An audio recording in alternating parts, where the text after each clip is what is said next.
할렐루야. 이 시간 주님 앞에 나오신 여러분들을 환영하고 축복합니다. 다 함께 기도함으로 오늘 예배 시작하도록 하겠습니다. 사랑과 은혜가 풍성하신 아버지 하나님 감사드립니다. 오늘도 이 정해진 시간에 어김없이 나와 주님 앞에 예배하게 하시니 감사드립니다. 이 시간 주님께서 주시는 그 말씀을 통하여서 주님 앞에 더욱더 가까이 나아갈 수 있기를 원하고, 주님께서 우리에게 명하신 그 삶의 모습을 우리 가운데 나타낼 수 있기를 원합니다. 하나님 붙들어 주시고 우리에게 영적인 분별함을 허락하여 주시옵소서. 예수님의 이름으로 감사하며 기도드립니다. 아멘. 오늘 함께 나눌 말씀은 골로새서 3장 18절부터 4장 1절까지의 말씀입니다. 아내들아 남편에게 복종하라. 이는 주 안에서 마땅하니라. 남편들아 아내를 사랑하며 괴롭게 하지 말라. 자녀들아 모든 일에 부모에게 순종하라. 이는 주 안에서 기쁘게 하는 것이니라.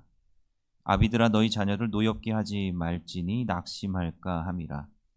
종들아 모든 일에 육신의 상전들에게 순종하되 사람을 기쁘게 하는 자와 같이 눈가림만 하지 말고 오직 주를 두려워하여 성실한 마음으로 하라. 무슨 일을 하든지 마음을 다하여 주께 하듯 하고 사람에게 하듯 하지 말라. 이는 기업의 상을 주께 받을 줄 아나니 너희는 주 그리스도를 섬기느니라. 불의를 행하는 자는 불의의 보응을 받으리니 주는 사람을 외모로 취하심이 없느니라. 상전들아 의와 공평을 종들에게 베풀지니 너희에게도 하늘의 상전이 계심을 알지어다. 아멘. 오늘 우리가 읽은 말씀에서 이 사도 바울은 골로새 교인들에게 그들의 이제 일상적인 그런 삶의 모습 가운데 갖추어야 될 중요한 지침들을 이야기를 하고 있습니다.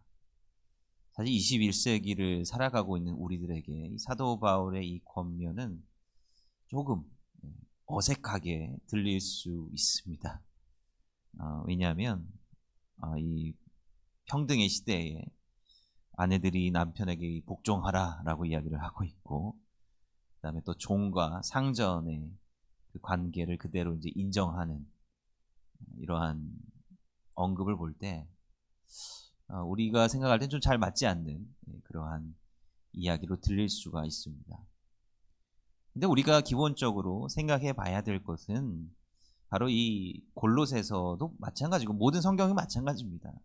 이 성경의 1차적인 독자는 이 성경이 쓰여질 당시의 사람들이었다라고 하는 것이죠. 2000년 이전의 이 시대에 우리와 같은 어떤 평등의 가치라든지 뭐 민주주의라든지 이런 것들을 기대할 수는 없습니다. 그죠? 그런 것들은 기대할 수 없어요.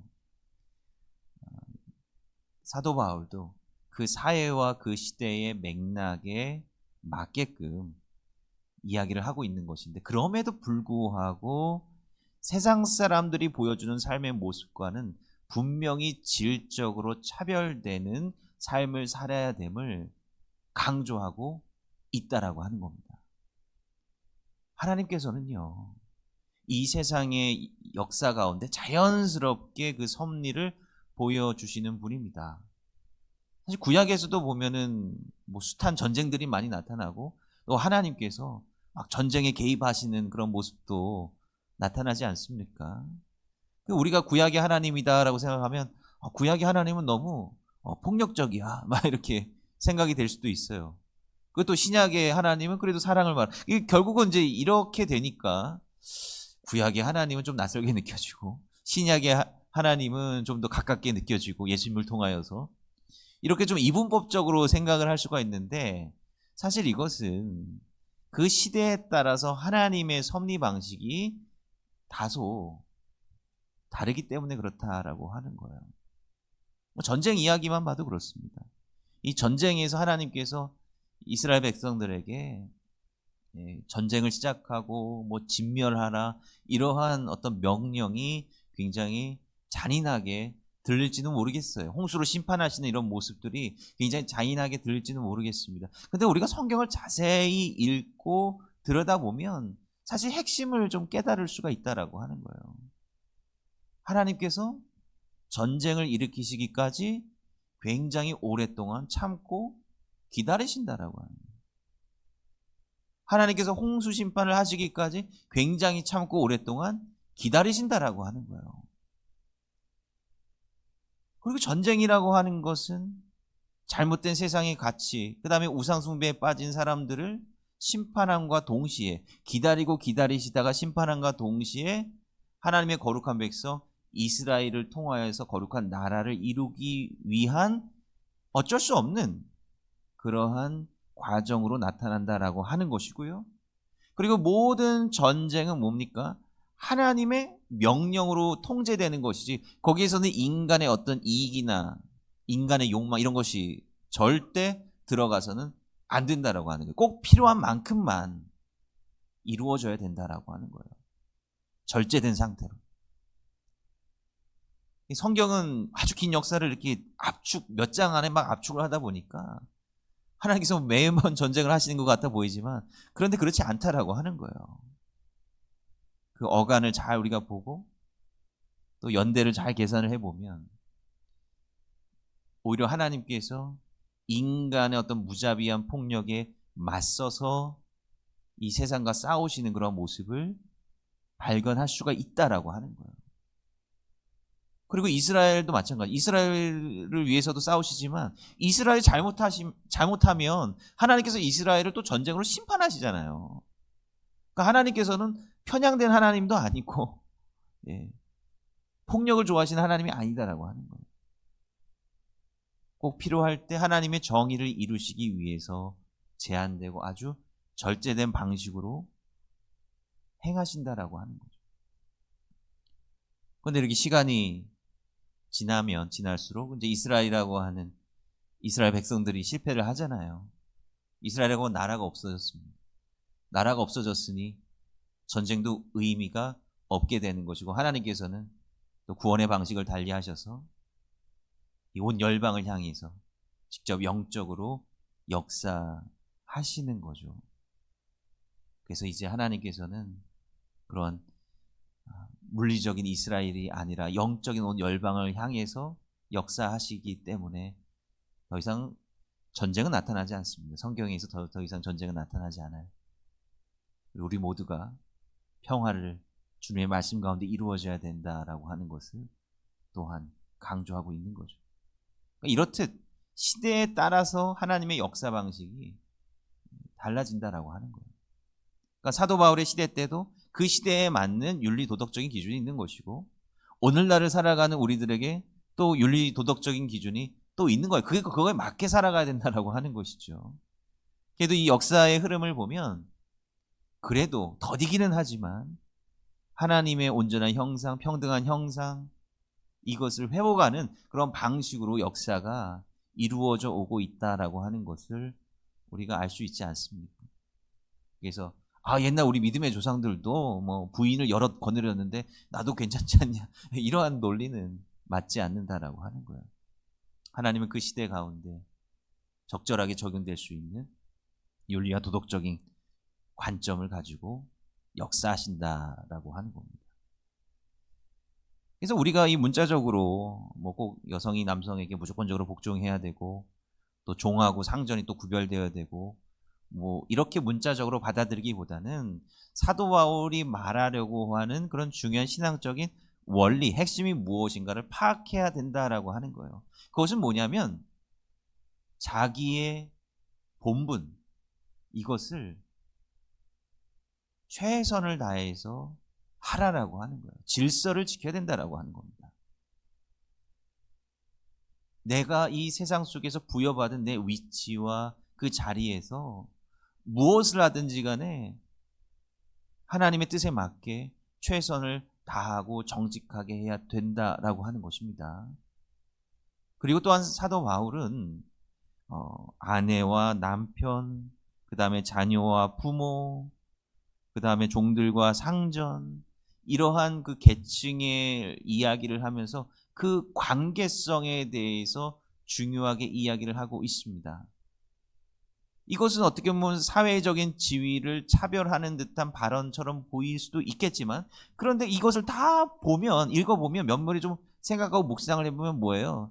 쌍방간에 존중이 있어야 된다라고 하는 것을 이야기를 하고 있는 거예요. 핵심은 그겁니다. 당시 남편과 아내의 사회적인 지위가 당연히 차별이 있었겠죠. 근데 세상은 높은 지위에 있는 사람들 중심으로 생각하기 마련입니다. 그죠? 질서를 지킨다라고 하는 거는, 야, 너는 이리로 올라올 수 없어. 아랫사람이 윗사람에 대한 의무만을 강조하는 거죠. 의무만 강조하는 거예요. 그 윗사람은 나는 이런 권리가 있어. 권리만 강조하는 거고. 그러니까 이게 사회적인 문제가 되는 것 아니겠습니까? 인간적인 존엄성이 완전히 무너지게 되는 것 아니겠어요? 그래서 사도 바울은 그러한 세상의 세태 속에서 뭘 이야기를 하고 있습니까? 너 윗사람들아, 너희 상전들아, 너희들이 바로 사회적으로 낮은 위치에 있는 이 사람들을 대할 때에도 어떻게 하라라고 하는 거예요? 죽게 하듯 하라라고 하는 거예요. 죽게 하듯 하라. 사람에게 하듯 하지 말고 세상 사람들이 이렇게 하는 그 똑같은 모양대로 하지 말고 죽게 하듯 하라라고 하는 거예요. 여기에 그 모든 의미가 다 함축되어 있다라고 하는 거예요. 사도 바울은 그 시대의 질서를 인정하는 듯 하면서도, 그러나 그 가운데서도 최선을 다해서 상대방을 주님의 마음으로 대함으로 그들의 존중하고 그들의 마음을 보살펴주고 함께 교회 공동체를 이루어 나가야 된다라고 하는 것을 강조하고 있다라고 하는 겁니다. 왜 그래요? 4장 1절에 보면 너희에게도 하늘에 상전이 계심을 알지어다. 너희들이 바로 아랫사람들을 정말로 종부리듯이 그렇게 비인간적으로 대하면 뭐예요? 결국은 우리 위에 계신 하나님도 우리를 똑같이 대해주시고 그렇게 갚아주실 것이다 라고 이야기를 하고 있는 겁니다. 성경은 물론 수천 년 전에 쓰여진 책이기는 하지만 그럼에도 불구하고 인간을 하나님의 형상으로 지음받은 존재, 그 다음에 시편 말씀을 보면 사람을 하나님보다 조금 못하게 하신 존재, 이렇게 이야기를 하고 있다라고 하는 거예요. 여기서 말하는 사람은 왕도 아니고 아니요, 그냥 사람입니다. 모든 사람은 하나님 안에서 존귀하게 지음받은 존재다라고 하는 것이 성경에 다 전제로 깔려져 있는 거예요. 깔려져 있는 겁니다. 그것이 전제로 우리 마음 가운데에서도 깊이 각인되어 있어야만이 하나님의 사랑을 이 땅 가운데 전할 수가 있는 거예요. 계산적으로 사람들에게 다가가고 다른 생각을 가지고 사람들을, 세상적인 생각으로 사람들을 대한다라고 한다면 어떻게 그리스도의 사랑이 우리 삶 가운데서 온전히 이루어질 수가 있겠느냐라고 하는 거예요. 그것은 불가능하다라고 하는 거예요. 당시 초대교회에 보면 이제 바울 서신들을 이렇게 보면 그 교회는 여러 계층의 사람들이 다 함께 모여 있었습니다. 우리 한국 초기 교회도 그런 거 아니겠습니까? 뭐 양반이 있는가 하면 그 당시 뭐 머슴으로 살았던 사람도 한 교회 공동체 안에 있게 되는 것이고, 또 그 안에서도 뭐 그런 신분 제도가 그대로 적용이 되고 막 하는 갈등들이 있었잖아요. 근데 나중에 그 갈등들을 또 회개하는 마음으로 또 봉합하는 또 역사가 일어나지 않았습니까? 그렇다라고 하는 거예요. 교회라고 하는 건, 하나님의 신앙 공동체라고 하는 것은 뭐냐면 사회의 관습, 고정관념, 이것을 깰 수 있는 공동체가 교회다라고 하는 거예요. 예수님의 몸인 바로 그 교회 안에서 정말 하나님의 나라가 이루어져야 된다라고 하는 것을 말하고 있는 것 아니겠습니까? 이 교회는 어떻게 생각해 보면 참 신기한 공동체 아닙니까? 성도님들의 한 면면을 보면 이 교회가 아니었더라고 한다면 이렇게 만날 수 있었을까 싶죠. 사는 곳도 다양하고 하는 일도 다양하고 생각도 다양합니다. 정말 달라요. 그죠? 정말 다른데 무엇 때문에 이렇게 모인 거죠? 그리스도의 사랑 때문에 모였다라고 하는 겁니다. 무엇이 옳으냐 무엇이 그르냐 세상적인 판단, 그것이 합의가 돼서 모인 게 아니라 그리스도의 사랑 때문에 우리가 함께 모였다라고 하는 거예요. 뭐 정치적인 견해나 뭐 이런 거 생각을 하면 정말 모일 수 없어요. 그죠? 그 모든 것들이 통용이 되지 않고 오직 예수 그리스도의 사랑만이 지배할 때 우리는 연합될 수 있다라고 하는 거예요. 그러면 이것을 교회 밖으로 이 세상 가운데로 끄집어낼 수 있을 거 아니에요. 그죠? 결국은 우리가 교회 밖에 믿지 않는 이들에게도 물론 시간이 걸릴 겁니다. 답답한 일도 더 많겠죠. 내가 이처럼 잘해주는데 왜 이렇게 돌아오지 않을까? 예?